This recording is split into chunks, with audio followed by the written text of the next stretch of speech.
आपके सामने उपस्थित हूँ, आपका हमदर्द, आपका दोस्त, आपका भाई, एमपीएसआई के सेशन को लेकर।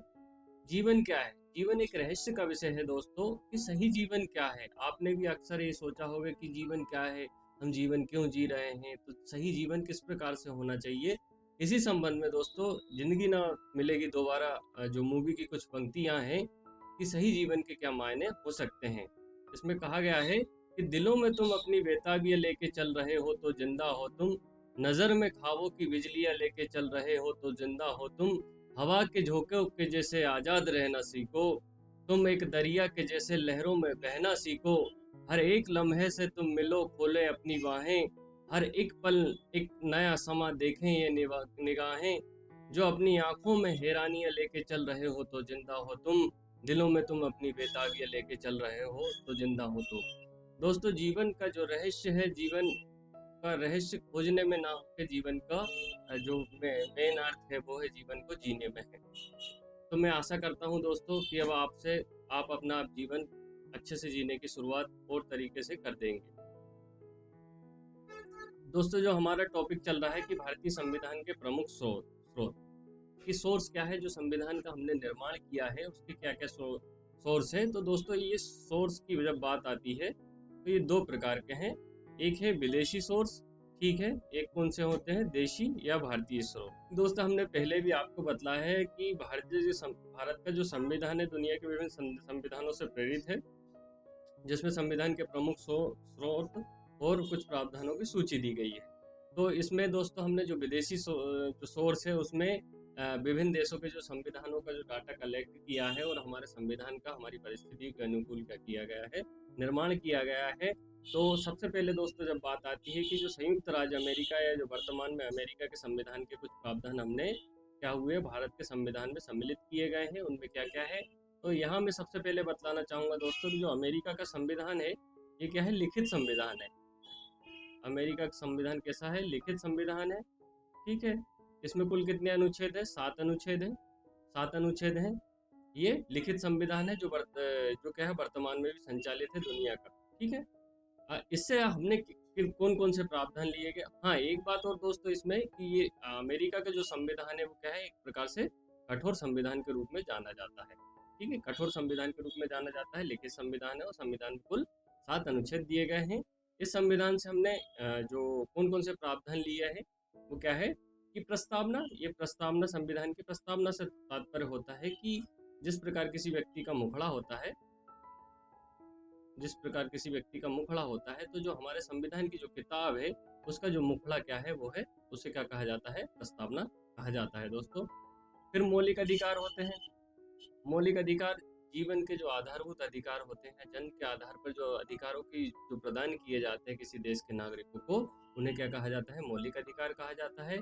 ये जो हमारे संविधान का एक महत्वपूर्ण भाग है दोस्तों, मौलिक अधिकार।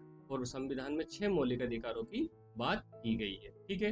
इसके बाद जो आता है कि संघीय संरचना, सरकार की संघीय संरचना। संघीय संरचना से तात्पर्य होता है दोस्तों कि जो केंद्र, ठीक, और राज्य, केंद्र और राज्य के जो संबंध है उसे क्या बोला जाता है, फेडरल के रूप में जाना जाता है, संघीय रूप में जाना जाता है। तो अमेरिका से हमने दोस्तों क्या लिए गए, संविधान का जो मुखड़ा या प्रस्तावना ली, प्रेम्बल कहा जाता है। मौलिक अधिकार जो फंडामेंटल राइट्स है ये कहा जाता है। और जो फेडरल स्ट्रक्चर है केंद्र राज्य वाला, ये लिया है। निर्वाचन मंडल, ये जो राष्ट्रपति के जो निर्वाचन मंडल है, इलेक्टोरल कॉलेज की, इसमें कौन कौन से अंग जो वोट देंगे अपना, वो कहाँ से लिए गए हैं, अमेरिका के संविधान से। हाँ, ये अगला प्रावधान क्या है इसमें कि न्यायपालिका की स्वतंत्रता और सरकार की 3 शाखाओं के बीच शक्तियों का विभाजन एवं पृथक्करण। न्यायपालिका की स्वतंत्रता देखते हैं हम दोस्तों कि जब कहा जाता है कि जब सरकार से परेशान होकर व्यक्ति कहता है कि अब हम, मेरा जो अंतिम उद्देश्य क्या है, न्यायालय ही प्रदान करेगा जो मुझे सही अर्थ है, अब न्यायालय ही प्रदान करेगा, मतलब उसका आधार होता है कि जो न्यायपालिका है एक स्वतंत्र है, उसे सही जस्टिस प्रदान करेगी। तो जस्टिस के लिए हम कहाँ जाते हैं दोस्तों, न्यायपालिका के सम्मुख उपस्थित होते हैं। तो एक क्या प्रकार से हमें पूर्ण विश्वास होता है कि न्यायालय द्वारा जो न्याय प्रदान किया जाएगा वो हमारे जो नैतिक मूल्यों और कानूनों के अनुरूप प्रदान किया जाएगा, और वो क्या रहेगा, निष्पक्ष रूप से किसी प्रकार का भेदभाव किए बगैर देंगे। तो न्यायपालिका के यहाँ स्वतंत्रता की बात की गई है। और सरकार की 3 शाखाओं के बीच शक्तियों का पृथक्करण से तात्पर्य होता है कि एक होता है दोस्तों कार्यपालिका, एक होती विधायिका और एक होती है न्यायपालिका। इसे इस प्रकार से समझते हैं दोस्तों कि कार्यपालिका मोदी जी का मंत्रिमंडल, विधायिका मतलब संसद और जो विभिन्न दलों के सदस्य मिलकर जो संसद का निर्माण करते हैं, और न्यायपालिका जो हमारा सुप्रीम कोर्ट है। तो इन तीनों का क्या स्पष्ट विभाजन का जो प्रावधान लिया गया है, तीनों की शक्तियों का स्पष्ट विभाजन का जो प्रावधान लिया गया है, वो कहाँ से लिया गया है? अमेरिका के संविधान से लिया गया है। ठीक है। इसके बाद न्यायिक पुनरावलोकन या जुडिकल रिव्यू। कभी कभी अक्सर ये होता है कि दोस्तों हम भी गलत निर्णय लेते हैं, तो यही संभावना सुप्रीम कोर्ट और जो न्याय प्रणाली में भी विद्यमान है कि अगर किसी कारणवश या गलती के रूप में अगर कभी गलत निर्णय दिए जाता है, तो उसकी पुनर्समीक्षा करने का प्रावधान किया गया है कि तत्कालीन परिस्थितियों में हमने वो निर्णय प्रदान कर दिया गया था, परंतु वर्तमान परिस्थितियों के अनुकूल वो क्या है अब आवश्यक नहीं है। जैसे हमने 370 जो प्रावधान हटाया है दोस्तों, और जो समलैंगिक वाला जो प्रावधान जो जिस पे विवाद का विषय है या जिस पे क्या हो सुनवाई चल रही है, तो ये क्या है कि तत्कालीन समय में क्या गैर जरूरी थी या अनावश्यक थे, पर वर्तमान में इनमें सुधार की आवश्यकता है। तो ये इस प्रकार से क्या कहलाता है दोस्तों? हाँ, न्यायिक जुडिकल रिव्यू कहलाता है।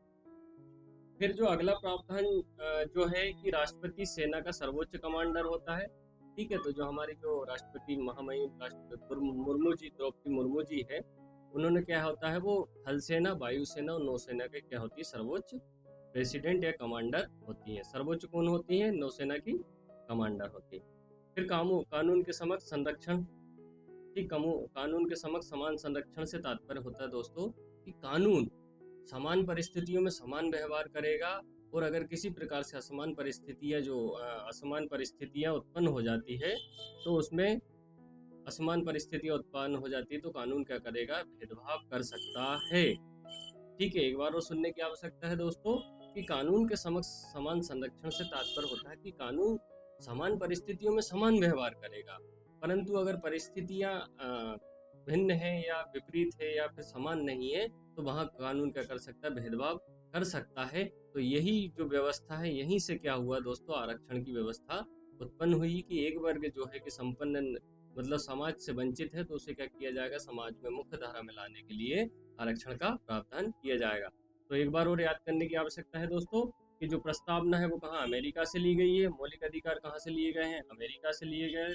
फेडरल स्ट्रक्चर कहाँ से लिए गए? अमेरिका से। निर्वाचक मंडल जो इलेक्टोरल कॉलेज है वो अमेरिका से। न्यायपालिका की स्वतंत्रता, सरकार की शाखाओं की शक्तियों का पृथक्करण कहाँ से? अमेरिका से। न्यायिक पुनरावलोकन अमेरिका से। और सर्वोच्च सेना के कमांडर जो कौन होता है? राष्ट्रपति, वो अमेरिका से लिया गया। और कानून के समक्ष संरक्षण का जो प्रावधान कहाँ से लिया गया है? अमेरिका से।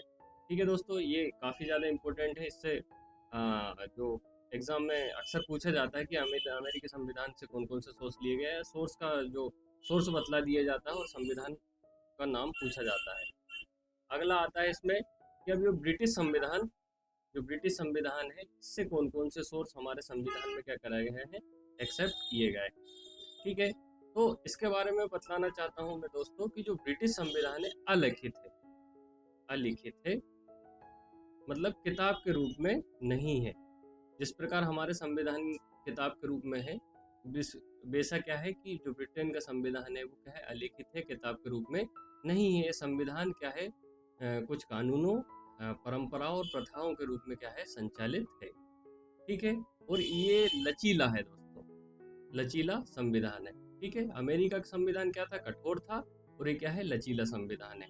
अमेरिका का संविधान क्या था? लिखित था, ये क्या है? अलिखित है और लचीला है। तो इससे जो ब्रिटेन के संविधान से हमने कौन कौन से सोर्स लिए गए हैं भारत के संविधान में, उसकी बात करते हैं कि जो संसदीय प्रणाली, शासन प्रणाली है, ये कहाँ से ली गई है? संसदीय शासन प्रणाली, जिसमें हम लोकसभा और राज्यसभा की बात करते हैं, और उसके एक अंग के रूप में राष्ट्रपति को भी माना जाता है। ठीक है। तो ये कहाँ से लिए गए हैं दोस्तों? अमेरिका से लिया है, ब्रिटेन के संविधान से ग्रहित है। जो एकल नागरिकता का जो विचार है वो कहाँ से लिया गया है? ब्रिटेन से लिया गया है। आज हम मध्य प्रदेश या राजस्थान के व्यक्ति होकर भी भारतीय नागरिक कहलाते हैं, परंतु अमेरिका में राज्य की भी अपनी एक नागरिकता होती है और संपूर्ण देश की भी एक नागरिकता होती है। परंतु ब्रिटेन में क्या है कि वहाँ पे देश की केवल एक नागरिकता का प्रावधान है, जैसे भारत में प्रावधान है कि हम केवल भारतीय कहलाएंगे। क्या कहलाएंगे? हम केवल भारतीय कहलाएंगे। तो ये प्रावधान दोस्तों हमने कहाँ से लिया है? एकल नागरिकता के विचार ब्रिटेन से लिया है। संसदीय शासन प्रणाली, एकल नागरिकता के विचार ब्रिटेन से। कानून का शासन आपने सुना होगा कि जब कहीं विवाद उत्पन्न होता है या कोई तानाशाह जब आता है तो उस कहा जाता है कि कानून सबसे बड़ा है, आपको भी क्या होगा, देख लिया जाएगा। तो कानून से तात्पर्य होता है कि देश में जो सर्वोच्च है, देश में जो सर्वोच्च है वो क्या है? कानून। ठीक है, इसके सम्मुख, कानून के सम्मुख कोई छोटा बड़ा नहीं है। ठीक है, कोई छोटा बड़ा नहीं है। हम देखते हैं दोस्तों कि बड़े बड़े जो पार्लियामेंट के सदस्य रहे, जैसे मुख्तार अब्बास नकवी या अन्य जो व्यक्ति थे जो एक प्रभुत्व रखते थे, उनको भी के कानून के द्वारा क्या किया गया? दंडित किया गया। ठीक है, तो कानून के सम्मुख चाहे वो गरीब व्यक्ति हो, चाहे राजा हो, चाहे रंक हो, चाहे प्रभुत्वशाली व्यक्ति हो, अगर उसने कानून का उल्लंघन किया है तो उसे दंड मिलेगा। ये क्या होता है? कानून के शासन की क्या होती है? विशेषता होती है। ठीक है, इसके बाद रिट की बात की जाती है। आर्टिकल 32 के तहत 5 रिट के बारे में प्रावधान किया गया है। कितनी? 5 रिट के बारे में, जिनमें कौन सी बनती? प्रत्यक्षीकरण होता है, परमादेश होता है, प्रतिषेध होता है, उत्प्रेषण होता है और अधिकार पक्ष।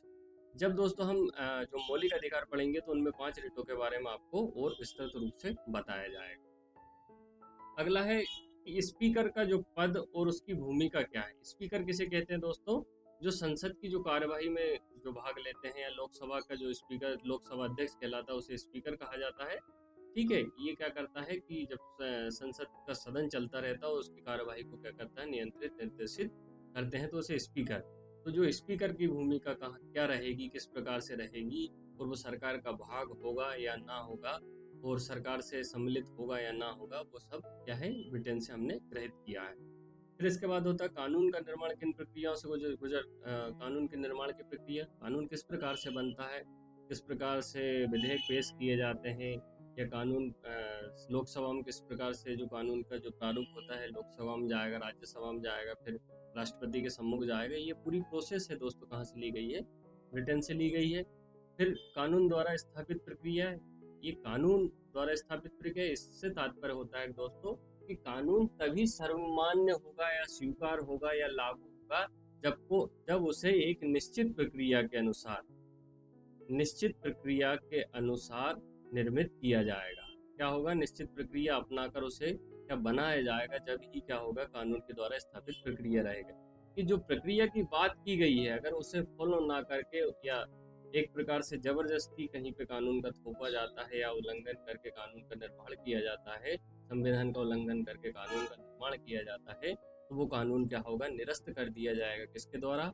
न्यायपालिका के द्वारा। क्योंकि जो न्यायपालिका है उसे क्या कहा जाता है? संविधान का रक्षक कहा जाता है। ठीक है दोस्तों, तो ये हमारा दोस्तों क्या है? पुराना संसद भवन है, जिसे संविधान भवन के रूप में जो वर्तमान सरकार ने स्पष्ट कर दिया है, नाम रख दिया है इसका। और जो नया संसद भवन है, ठीक है, ये नया संसद भवन है, ये हमारा अभी बना। ठीक है, ये हमारे दोस्तों कौन है?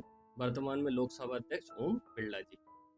इसके बाद ये ब्रिटिश संविधान के बारे में बिल्कुल आप स्पष्ट रही कि जो संसद व्यवस्था, एकल नागरिकता, कानून का शासन, कानून द्वारा स्थापित प्रक्रिया, विभिन्न रिटें और स्पीकर की भूमिका, ये सब कहाँ से लिए गया है? ब्रिटेन से हमने क्या करा है? ग्रहित किया है। तो दोस्तों, ये ब्रिटिश संविधान से हमने क्या क्या जो तत्व एलिमेंट लिए हैं उसके बारे में बात हो चुकी है। अब अगले अपन बात आते हैं कनाडा के संविधान से। हमने कनाडा के जो संविधान है, कनाडा के संविधान से किन किन तत्वों को लिया है। तो जो अर्धसंघीय शासन प्रणाली जिसमें क्या रहेगा? एक सेंट्रल रहेगा और एक स्टेट रहेगा। इन दोनों को किस प्रकार से भागीदारी रहेगी और सर्वोच्च कौन होगा? ये क्या होती है? संघीय प्रणाली है। तो भारत में क्या हो गया है दोस्तों? अर्धसंघीय से तात्पर्य होता है कि जिसमें जो प्रमुख भूमिका रहेगी वो किसकी रहेगी? सेंट्रल की रहेगी। या प्रभुत्व किसका रहेगा? वो केंद्र सरकार का। या ज्यादा पावर किसकी रहेगी? केंद्र सरकार की रहेगी। तो ये प्रणाली दोस्तों हमने कहाँ लिया है? कनाडा के संविधान से लिया गया है। इसमें केंद्र सरकार क्या होता है? मजबूत केंद्र सरकार के साथ राज्यों की भूमिका है, संघीय व्यवस्था लागू की गई है। फिर केंद्र और राज्य के बीच शक्तियों का विभाजन की बात की गई है। ठीक है, तो अनुसूची 7 में हमने तीन सूचियां हैं: संघ, राज्य व संवर्ती। ठीक है, तो इससे क्या हो स्पष्ट होता है दोस्तों कि जो शक्तियों का क्या किया गया है, विभाजन किया गया है। शक्तियों का विभाजन किया गया है कि किन मतलब केंद्र सरकार को कहाँ तक शक्तियां हैं, राज्य को कहाँ तक है, और संवर्ती सूची में किसी शक्ति प्रदान। अवशिष्ट शक्तियों से तात्पर्य होता है कि जो तीनों सूची में वर्णित नहीं है और कुछ जो नियम कानून जिनके निर्माण से संबंधित आवश्यकता होती है, उसके क्या हो गया, अवशिष्ट शक्ति किसके पास, केंद्र के पास दी गई है कि जिनका उल्लेख नहीं किया गया है उसके संबंध में कौन कानून को बनाएगा। ठीक है, तो वो कौन बनाता है दोस्तों, वो बनाता है केंद्र सरकार के पास ये शक्ति है कि वो जिसका उल्लेख नहीं है उसके संबंध में कानून बनाए। फिर अगला आता है आयरलैंड के संविधान से। आयरलैंड का संविधान, इससे हमने किन किन एलिमेंट को लिया है, राज्य के नीति निर्देशक तत्व। ठीक है, क्या क्या लिए गए हैं, राज्य के नीति निर्देशक सिद्धांत से लिए गए। नीति निर्देशक सिद्धांतों से तात्पर्य होता है कि राज्य जब भी कोई कानून का निर्माण करेगा तो उन कानून का निर्माण करते समय वह किन किन आधारों का, कानून के निर्माण के समय किन किन आधारों का या प्लस मूल्यों का, ठीक है, ये किन किन आधारों का, किन किन मूल्यों का क्या उपयोग करेगा कानून के निर्माण के समय, तो उन्हें क्या कहा जाता है, ये नीति निर्देशक सिद्धांत। इससे तात्पर्य है कि जो नीति बनाते समय ये केंद्र को निर्देशक के रूप में जाने जाते हैं। तो ये पूरा एक टॉपिक है दोस्तों, जिसे हम क्या बाद में आपको मतलब पढ़ाएंगे। फिर क्या होता है, राज्यसभा में सदस्यों का मनोनयन। हमारे जो राज्यसभा होती, संसद का उच्च सदन होता है, स्थायी सदन होता है, उसमें सदस्यों के जो मनोनयन की जो प्रणाली है वो कहाँ से ली गई है, आयरलैंड के संविधान से। ठीक है, राष्ट्रपति के चुनाव के मेथड है कि राष्ट्रपति का किन किन मतलब किन किन आधारों से चुनाव होता है, या जिसमें कौन कौन सम्मिलित होता है, सम्मिलित होता है, जैसे लोकसभा होती है, राज्यसभा, ठीक है, और विधान परिषद है। इस प्रकार से कि जो चुनाव की विधि रहेगी, ठीक है, चुनाव की विधि रहेगी कौन सी रहेगी, तो वो कौन सी है दोस्तों, एकल संक्रमणीय विधि।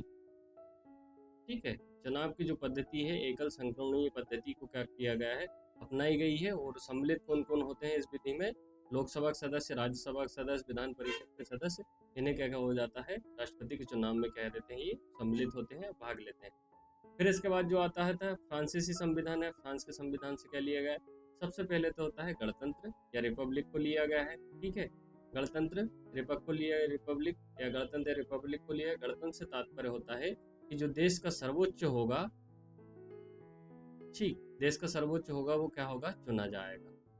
ठीक है, देश का जो सर्वोच्च होगा वो क्या चुना जाएगा।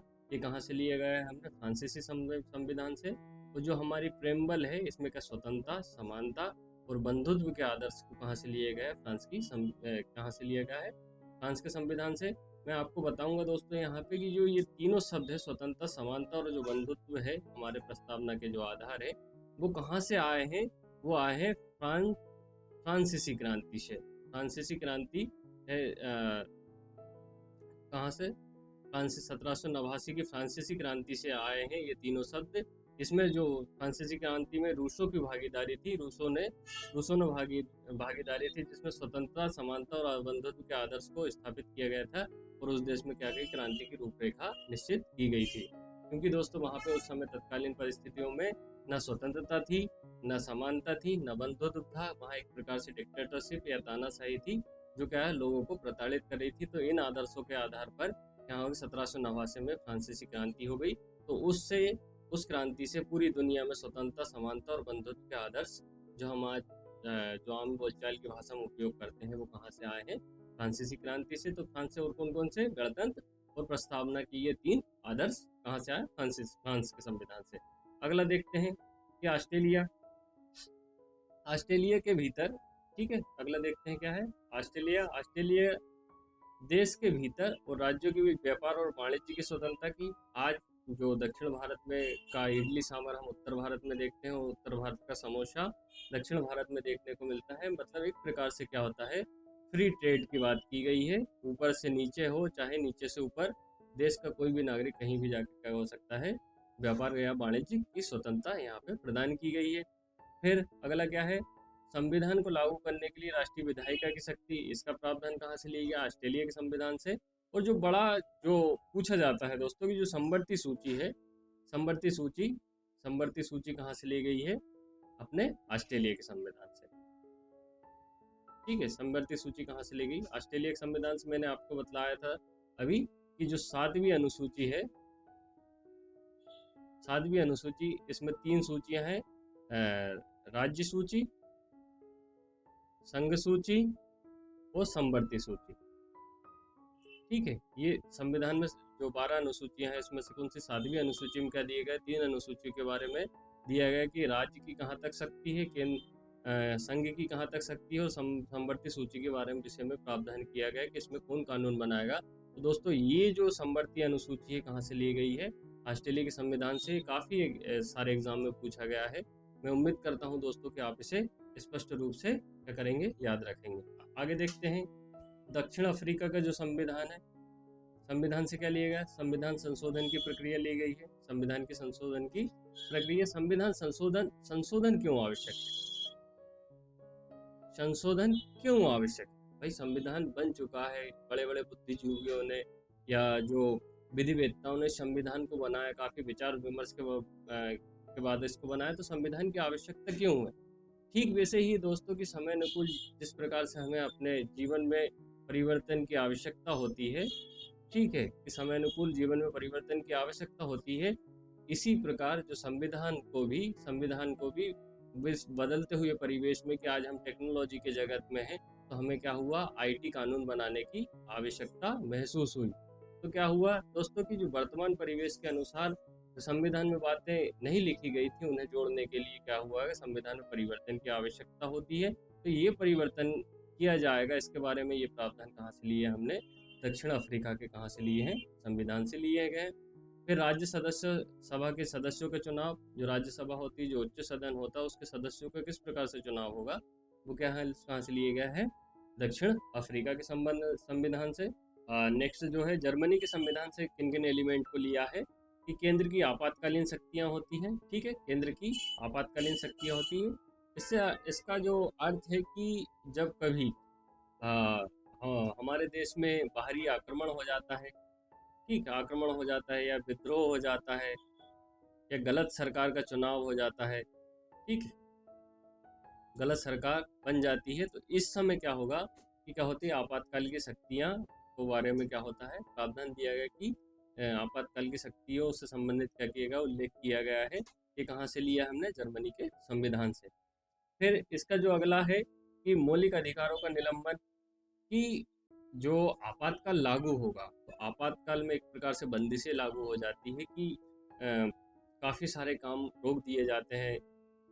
तो इनमें और कौन कौन से जो मौलिक अधिकारों का निलंबन होगा और किस प्रकार से होगा, उसके बारे में कहाँ से दिया गया है?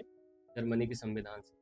जर्मनी के संविधान से ये आपातकालीन संबंधी शक्ति और आपातकाल के दौरान कौन कौन से जो मौलिक अधिकार हैं, उनका निलंबन और किस प्रकार से निलंबन किया जाएगा, इसके संबंध में दिया गया है। अगला है जो है रूस का संविधान। रूस का संविधान मौलिक कर्तव्य लिए गए हैं। मौलिक कर्तव्य से तात्पर्य होता है कि दोस्तों, जैसे आपके माता पिता से आपको अधिकार है कि वो आपको आपके जो शिक्षा के लिए क्या खर्च प्रदान करें, तो आपकी भी जिम्मेदारी होती है कि जब आप सक्षम हो जाएं, आप जब कमाने लगे, तो आप उनकी परवरिश में आप उनको सहयोग प्रदान करें, उनके बुढ़ापे का सहारा बने। तो ये क्या होता है? जिस प्रकार से इस प्रकार के हमारे व्यक्तिगत जीवन में कर्तव्य होते हैं, ठीक इसी प्रकार से हमारे देश के नागरिक होने के नाते कि जब हमें जो सरकार द्वारा या देश द्वारा क्या हो गया, देश द्वारा क्या प्रदान किए जाए? स्वतंत्रता प्रदान की जा रही कि हम कहीं भी जा सकते हैं, ठीक है, स्वतंत्रता मिल रही है, कहीं भी घूम सकते, कहीं भी व्यापार कर सकते या कुछ भी बोल सकते हैं। तो जब ये अधिकार हमें सरकार से मिल रहे हैं या देश से मिल रहे हैं, तो देश के प्रति क्या हमारा कोई कर्तव्य नहीं है? तो यही जो प्रावधान है दोस्तों कि हमारे मूल संविधान में नहीं था, फिर 1942 संविधान संशोधन अधिनियम द्वारा इसे क्या किया गया? शामिल किया गया। तो जो मौलिक कर्तव्य का प्रावधान क्या है? रूस से लिया गया है। फिर प्रस्तावना में सामाजिक, आर्थिक और राजनीतिक न्याय का विचार। न्याय से तात्पर्य होता है दोस्तों कि किसी भी प्रकार का भेदभाव नहीं किया जाएगा, सभी को समान रूप से माना जाएगा, और जो देश के संसाधन है या पूंजी पे सभी लोगों का क्या रहेगा? समान प्रभुत्व, सभी लोगों का रहेगा, समान प्रभुत्व या रहेगा, ठीक है। न्याय से तात्पर्य होता है कि संसाधनों का समान वितरण, किसी से भेदभाव नहीं किया जाएगा, राजनीतिक आधार पर, आर्थिक आधार पर और सामाजिक आधार पर। ठीक है, तो ये प्रावधान हमने कहाँ से लिया? रूस के संविधान से। जो अगला जो क्या है, अर्थव्यवस्था विकास की देखरेख के लिए योजना आयोग। ये योजना आयोग क्या है, 1950 में हमने योजना आयोग प्लानिंग कमीशन की स्थापना की थी, जिसे 2015 में क्या हो गया, नीति आयोग के रूप में ठीक जाना जाने लगा वर्तमान में। ये कहाँ से लिया था हमने? कहाँ से? रूस के संविधान से लिया गया था। रूस के संविधान से पंचवर्षीय योजना का प्रावधान भारत में था। ठीक है, तो ये रूस में दोस्तों स्टालिन ने लाए थे ये योजना। जो योजना आयोग लाया था किसने? स्टालिन ने। स्टालिन ने योजना, जो पंचवर्षीय योजना का जो प्लान है, या इन्होंने क्या 4 वर्षीय योजना का प्लान कहाँ लाए थे? रूस में लाए थे स्टालिन ने। तो वहीं से हमने क्या करा कि भारत के संविधान के अनुकूल पंचवर्षीय योजना को शामिल किया। आगे देखते हैं, जापान के जापान से क्या लिया है? कानून द्वारा स्थापित प्रक्रिया। कानून द्वारा स्थापित प्रक्रिया। जापान के संविधान से तो क्या लिया है? कानून द्वारा स्थापित प्रक्रिया। ठीक है, अगला क्या है? भारत, ये मैंने आपको बताया था कि 2 सोर्स थे, एक था विदेशी, ठीक, और एक थे मतलब लोकल या भारतीय। तो हमने विदेशी सोर्स के बारे में मैंने आपको बतला दिया दोस्तों। अब जो देशी सोर्स की बात, तो जो 1935 का हमने अधिनियम पढ़ा था पिछले लेक्चर में, इससे पहले वाले लेक्चर में, उसमें मैंने आपको बतलाया था कि काफ़ी ज़्यादा जो हमारा संविधान क्या है, 1935 के अधिनियम से क्या हुआ, कॉपी और पेस्ट किया गया है। ठीक है, तो जो 1935 के अधिनियम से किन किन एलिमेंट को, तत्वों को लिया गया है? तो पहला क्या था? संघीय फेडरल स्कीम। संघीय मतलब मैंने आपको बताया केंद्र और राज्य से संबंधित क्या संबंध रहेगा, किस प्रकार से संबंध रहेंगे, वो कहाँ से लिया गया? भारत सरकार अधिनियम से। आपातकाल के प्रावधान, ठीक है, आपातकालीन के प्रावधान भी कहाँ से लिए गए हैं? 1935 के अधिनियम से। लोक सेवा आयोग, जो हमारा जो कलेक्टर के जो पद है, या आईपीएस का जो पद है, तो किस प्रकार से चयनित होंगे, उनका कौन सी बॉडी उनका क्या करेगी, चुनाव करेगी या परीक्षा आयोजित कराएगी, तो क्या होता है? लोक सेवा आयोग। फिर राज्यपाल का पद है, जो राज्य के प्रमुख का पद होता है वो राज्यपाल होता है। ये कहाँ से लिया? 1935 के अधिनियम से लिए। न्यायपालिका यानी जो हमारा सुप्रीम कोर्ट है, सुप्रीम कोर्ट के नीचे किस प्रकार से हाई कोर्ट, डिस्ट्रिक्ट कोर्ट, अधीनस्थ न्यायालय होते हैं उनका, और प्रशासनिक विवरण। ठीक है, तो ये कहाँ से लिएगा? 1935 के अधिनियम से। ठीक है, तो भारत सरकार अधिनियम से कौन कौन से तत्व लिए दोस्तों? संघीय योजना, आपातकालीन प्रावधान, लोक सेवा आयोग, राज्यपाल का पद, न्यायपालिका और प्रशासनिक विवरण। ठीक है, तो मैं एक बार वो आपको रिकॉल कर देता हूँ दोस्तों कि हमने कहाँ से, कौन कौन से देशों से हमारा संविधान क्या है प्रभावित है। सबसे पहले संयुक्त राज्य अमेरिका की बात आती है, जिसमें जो मौलिक अधिकार उसका क्या है, उसका आधार है कि हमने ये कहाँ से लिया है, मौलिक अधिकार का ज़्यादातर पूछा गया है। इसके बाद संसदीय प्रणाली कहाँ से ली गई? ब्रिटेन से ली गई, और कानून का शासन ब्रिटेन से। इसके बाद आता कनाडा के शासन से। कनाडा से हमने फेडरलिज्म है जो है, अर्धसंघीय प्रणाली कनाडा से ली गई है, और अवशिष्ट शक्तियाँ। और उसके बाद आयरलैंड के संविधान से जो ज़्यादातर पूछा जाता है वो क्या है? राज्य के नीति निर्देशक तत्व, पीपीएसपी। ठीक है, अगला है जो फ्रांसीसी संविधान, या फ्रांस के संविधान से क्या लिया गया? स्वतंत्रता, समानता और बंधुत्व का जो आदर्श है, जो 3 भारी भरकम शब्द है या बहुत जरूरी शब्द है, वो कहाँ से लिए गया? फ्रांस के संविधान से। ऑस्ट्रेलिया के संविधान से क्या लिया गया है? संवर्ती सूची। ठीक है, ऑस्ट्रेलिया के संविधान से संवर्ती सूची। दक्षिण अफ्रीका के संविधान संशोधन की प्रक्रिया, जो संविधान में संशोधन क्यों आवश्यक है, क्यों जरूरी, दक्षिण अफ्रीका के संविधान से। जर्मनी से क्या लिया गया है? आपातकालीन शक्तियाँ। ठीक है, केंद्र की आपातकाल में किन किन शक्तियाँ हैं, वो जर्मनी से। रूस से जो विशेष प्रावधान है वो क्या है? मौलिक कर्तव्य लिए गए हैं, और न्याय। मौलिक कर्तव्य या तो आपसे पूछा जाएगा सामाजिक, आर्थिक, राजनीतिक न्याय, या फिर न्याय पूछा जाए तो भी क्या होगा, वो रूस के संविधान से लिया गया है। जापान से कानून द्वारा स्थापित प्रक्रिया, और जो भारत शासन अधिनियम से इन एलिमेंट को क्या किया गया है दोस्तों? रहित किया गया है। ये जो हमारा संविधान है कि जीवंत और गतिशील संविधान है। जीवंत मतलब कि आज भी इसका महत्व बना हुआ है। गतिशील इस प्रकार से कि आज भी जो हमारे संविधान क्या ना तो कठोर है और ना लचीला है। इसका तात्पर्य होता है कि समय अनुकूल परिस्थिति के अनुसार जिस प्रकार से हम अपने परिवेश में, हम अपने व्यक्तित्व में बदलाव कर सकते हैं, वैसे भी संविधान क्या होता है, क्या होता है, उस प्रकार से क्या होता है, बदलाव कर लेता है। तो क्या है? जीवंत और संविधान एक क्या है? गतिशील दस्तावेज है। इसी संबंध में जो संविधान सभा के एक सदस्य ने जो हमारे संविधान के बारे में कहा है कि जो भारत का संविधान है दुनिया के सभी संविधानों को छानने के बाद इसको क्या किया गया, संविधान की बहुत अच्छी विदेशी संविधान, दुनिया के बहुत सारे संविधानों की जो अच्छी विशेषताओं को छानने के बाद क्या भारत के संविधान का निर्माण किया गया है। दोस्तों, वीडियो आपको पसंद आई हो या हमारा जो एसआई का सेशन आपको बहुत अच्छा लग रहा हो या मेरा पढ़ाना आपको बहुत अच्छा लग रहा हो तो कृपया आज के कीजिए, प्लीज़ कमेंट लाइक कीजिएगा, कमेंट कीजिएगा और शेयर कीजिएगा और सब्सक्राइब कीजिएगा। दोस्तों, मैं उम्मीद करता हूँ कि खुदा आपकी हर जो तमन्ना है जल्द से जल्द मुकम्मल करे और ईश्वर आपको सुख शांति समृद्धि प्रदान करें। धन्यवाद दोस्तों, जल्द मिलते हैं जो हमारा न्यू टॉपिक के साथ। Thank you.